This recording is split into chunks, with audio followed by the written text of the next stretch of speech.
সংসারের প্রস্তুতিতে যে আয় নাই, ব্যয় বেশি, এখন নিরুপায় হয়ে বেরিয়েছি। নিরুপায়ে বেরিয়েছেন? হ্যাঁ। কতদিন ধরে টোটো চালাচ্ছেন? 3 মাস। আচ্ছা, তার আগে কি কাজ করতেন? তার আগে বাড়িতে টুকটাক গামছা তাঁতের কাজ, 20-30-50 ইনকাম হতো, সংসারে চলতো না। তোকে সংসারে চলতো না? হ্যাঁ। তার জন্যই কি এই পথ বেছে নিয়েছেন? হ্যাঁ। আচ্ছা, যখন টোটো কিনলেন তো কিভাবে টোটোটা কিনলেন? তাহলে পয়সা কোত্থেকে পেলেন? টোটো 2 বোনের কানের স্বর্ণকার কাছে বন্দুক দিয়েছি, দিয়ে কিছু লোন নিয়েছি স্বর্ণকারের কাছে। আর লক্ষ্মী ভাণ্ডার যা ঢুকতো ওই তুলে কিছু বন্ধুদের কাছে ধার করে টোটো নেওয়া। পরিবারের সদস্যদের কাছ থেকে সহযোগিতা এবং ধার করে সোনার গয়না বন্দুক দিয়ে কিনেছেন? হ্যাঁ। আচ্ছা, তারপর শুরু করেছেন এই জীবিকা নির্বাহের কাজ?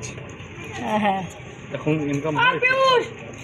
ইনকাম বলতে গেলে ব্যাটারি ডাউন, ব্যাটারি টাইম দিয়েছিল 2 মাস গ্যারেন্টি আছে বলে কাগজ দেয়নি। যাই হোক, দিয়ে 2 বার বাইরে 2 খেপ মারা হয়, তাও সম্পূর্ণভাবে মারা হয়, চার্জ থাকে না। তার মানে কি সেই দোকানদার বা ওই টোটোওয়ালা আপনাকে ঠকিয়েছে বলে মনে করছেন? হ্যাঁ, ব্যাটারি যেহেতু ব্যাটারির সম্পূর্ণটাই ঠেকেছে, ব্যাটারি টাইম দিয়ে ব্যাটারি ডাউন, পুরো ডাউন। পরিবারে কে কে আছে? পরিবারে 2 বোন, বোনের মেয়ে, দুলাভাই।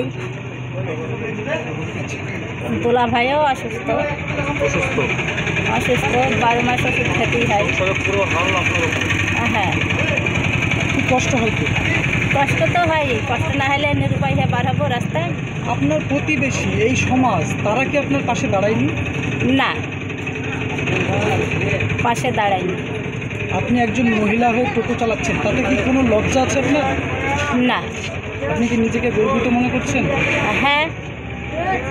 কেন? ইনকাম করে খাবো, লজ্জা কিসের? ওর কেউ নাই, অসহায় অসহায় একবারে, বাপ নাই মা নাই। প্রথমে বিয়ে হয়েছিল, ওর স্বামী ভাত দেয়নি, ভাইটাই কেউ নাই, একবারে অসহায়।